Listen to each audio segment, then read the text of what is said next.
Think of something you're afraid of. A rat, a spider, or even a creepy clown. Now, think back to the first time you realized you were scared of it. Was it because someone else you were with jumped at the sight of it? Or did you have a bad experience that made you fear it? We're not instinctively wired to run when we see a rat.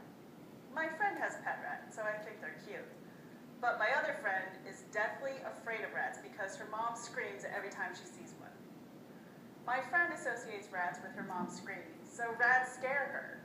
And this sort of classical conditioning occurs unintentionally in our daily lives and can really influence our preferences and fears. In 1920, American psychologist John Watson conducted an unorthodox scientific experiment on fear in babies that illustrates this type of classical conditioning. Observing that babies naturally fear loud noises, Watson set out to train an 8-month-old baby to associate a loud noise, a natural unconditioned stimulus, with a conditioned stimulus. In this case, the conditioned stimulus was a live white rat, which the subject, little Albert, didn't fear when he was initially allowed to play with it. As the experiment began, a calm little Albert was brought into the lab.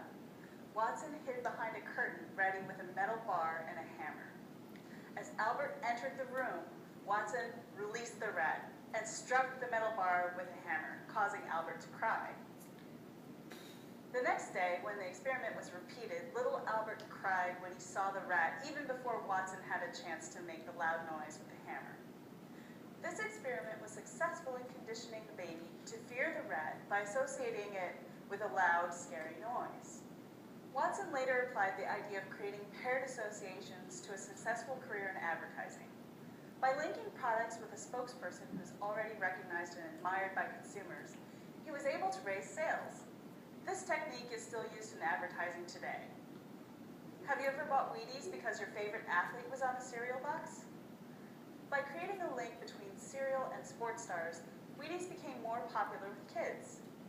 Another good example is a recent McDonald's campaign, where in order to paint the idea that McDonald's food is healthy, the company sponsored Olympic athletes who appeared in their ads.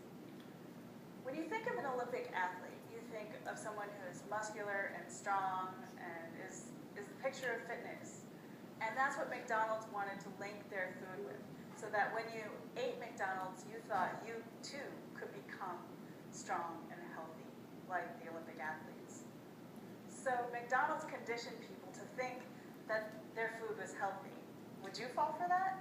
To review, John Watson used classical conditioning to create paired associations between unrelated stimuli.